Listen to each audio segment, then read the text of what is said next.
Allah pasti akan bantu kita biarpun sesukar mana masalah dan juga seberat mana ujian yang kita hadapi. Allah pasti akan membantu menyelesaikan masalah dan juga ujian yang kita hadapi.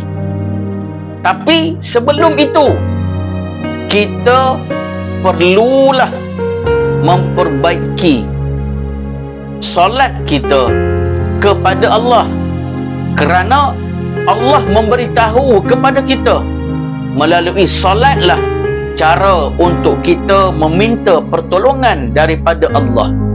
Sebab itu kita seharusnya memperbaiki kualiti solat kita. Belajarlah ilmu tentang solat, kenal pada perkara fardu di dalam solat. Hanya dengan ilmu, solat kita akan menjadi kualiti.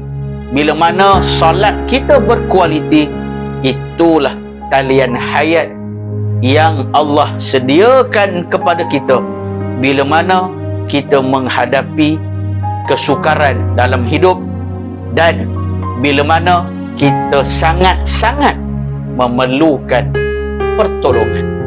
Moga-moga perkongsian ini ada manfaat.